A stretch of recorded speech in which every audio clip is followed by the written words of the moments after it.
Bien, continuando entonces con nuestra última de las aplicaciones, que es lo relacionado con centro de masa y momentos.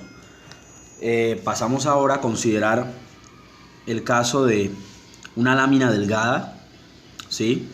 Acotada por las rectas x igual a A y x igual B, y las curvas más bien, y igual a f de x y y igual a g de x, teniendo en cuenta que tenemos una curva superior y otra inferior, es decir, es este caso que ustedes pueden observar allí. Tenemos una curva superior que es f de x y tenemos una curva inferior que es y igual a g de x. Además está acotado por las rectas x igual a A y x igual a B.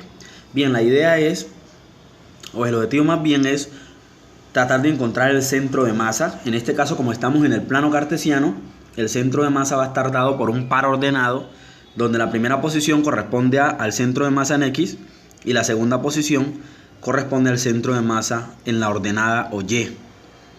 Entonces el par formado por el centro de masa en X y el centro de masa en Y me daría el centro de masa de la lámina delgada en el plano cartesiano. Vamos a suponer también que la lámina es homogénea, es decir, tiene densidad constante. Entonces el centro de masa, que nosotros ya sabemos que es esa posición en la cual hay que ubicar el fulcro para que el sistema esté en equilibrio, viene dada por esta expresión. Para un par ordenado, el centro de masa en X sería el momento en Y. Sabemos que el momento es esa tendencia que tiene el sistema de masa al girar en torno al origen. Entonces, la componente en X del centro de masa sería el momento en Y sobre la masa. Sabemos que el momento no es más que multiplicar a la masa por un valor de X. En este caso, la masa viene expresada como la integral desde A hasta B. Miren, desde la recta X igual a A hasta la recta X igual a B, de la diferencia de las funciones f de X y g de X. Esa sería la masa. Y la densidad, en el caso de la componente en X para el centro de masa, la densidad es este mismo valor multiplicado por ¿quién? Por X. Eso es todo lo que hay que hacer. Ahora bien, ¿cómo encontramos o calculamos el centro de masa en la ordenada Y? Sería el momento en X sobre la masa. La masa es la misma, miren, es la misma tanto para el centro de masa en X como para el centro de masa en Y. Es la diferencia de las funciones f de X y g de X. Pero la masa en X ahora viene expresada, ¿sí? Viene expresada como un medio de la integral desde A hasta B de, óigase bien, el cuadrado de f de X menos el cuadrado de g de X. Es todo lo contrario a lo que hicimos para calcular el centro de masa en X, que simplemente era la diferencia de las funciones multiplicada por X. Acá es un medio de la integral desde A hasta B de los cuadrados de las diferencias de las funciones, ¿sí? Eso es lo que hay que tener en cuenta. ¿Y por qué está la presencia del factor un medio?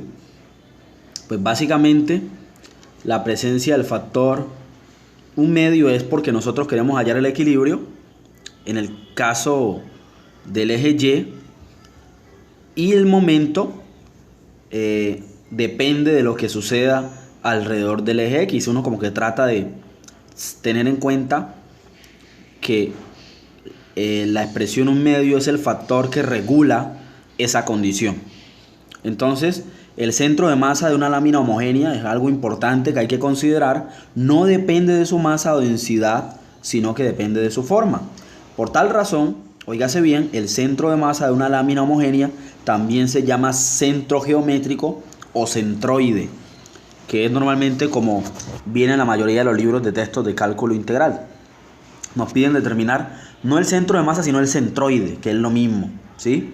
Entonces, repito, en el plano cartesiano viene dado en torno a un par ordenado. Hay que calcular el centro de masa en X y el centro de masa en Y.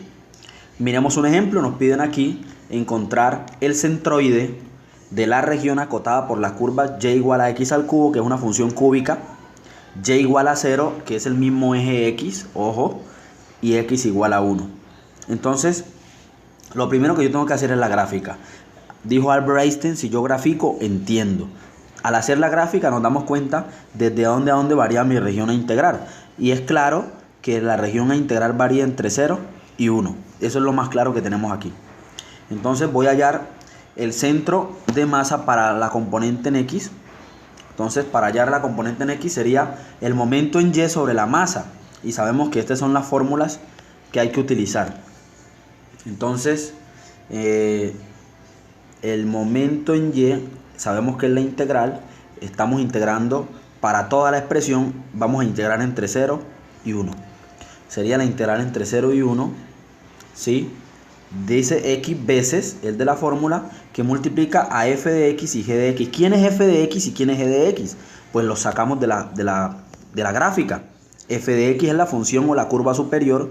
En nuestro caso, esta viene a ser nuestra f de x y la inferior sería el eje x, que es la región sobre la cual descansa, la recta sobre la cual descansa la proyección en x igual a 1. Voy a repetir esto otra vez.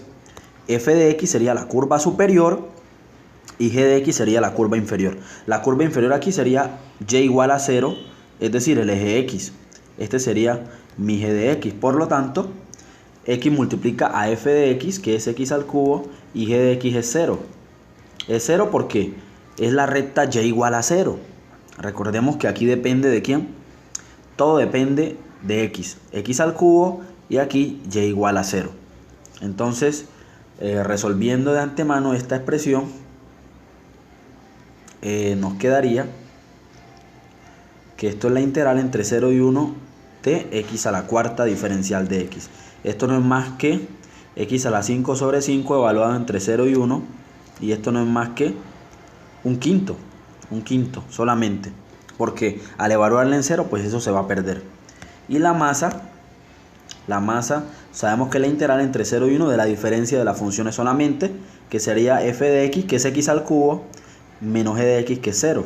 Esto por diferencial de x no es más que la integral entre 0 y 1 de x al cubo por dx, integrando sería x a la cuarta sobre 4 evaluado entre 0 y 1. Es decir que la masa sería igual a un cuarto. Básicamente es un cuarto. Entonces el valor de la componente del centro de masa en X sería el momento en Y sobre la masa. Esto es tener un quinto dividido entre un cuarto, ¿sí? Y esto, aplicando la ley de la oreja, no es más que 4 quintos. 4 quintos es aproximadamente 0,8 en decimal. Bien, ahora vamos a calcular el centro de masa, la componente en Y, que sería momento en X sobre la masa. La masa pues ya sabemos que es un cuarto, es la misma para todos, nos dio un cuarto. Este valor pues va a ser el mismo tanto para la componente en X como para la componente en Y. Ahora vamos a calcular el momento en X. El momento en X se calcula con esta fórmula. De aquí que conocemos que esto es un medio de la integral entre 0 y 1, es la misma región a integrar para todos. Dice de f de x al cuadrado. Sabemos que f de x sería x al cubo, al cuadrado menos g de x, sabemos que es 0 elevado al cuadrado. Todo esto por diferencial de x. Esto es un medio que multiplica la integral entre 0 y 1 de x potencia una potencia. 3 por 2 sería 6. Diferencial de x. Integrando esto sería x a la 7 sobre 7 evaluado entre 0 y 1. Pero no nos olvidemos que esto está siendo multiplicado por un medio. Entonces esto va a ser igual a un medio que multiplica. Al evaluarlo sería un séptimo porque lo otro se me va a perder. Esto me daría un 14avo. Entonces el momento, de una vez, la componente en el eje Y para el centro de masa sería el momento en X sobre la masa. Esto es un 14avo sobre un cuarto, ¿sí? Al aplicar la ley de la oreja esto me quedaría 4 14avos. Es decir que en la componente del eje Y el centro de masa sería aproximadamente 0,8.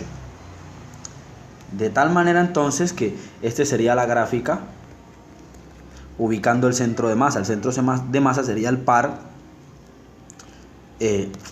X componente X barra Y barra. Esto es 0,8. La primera componente del centro de masa en X. Es decir, estamos hablando de esta. Este sería mi X barra. Y acá 0,28 sería la componente. Este sería mi Y barra. De tal manera entonces que ese sería el centro de masa de esa curva vista como una lámina de densidad homogénea.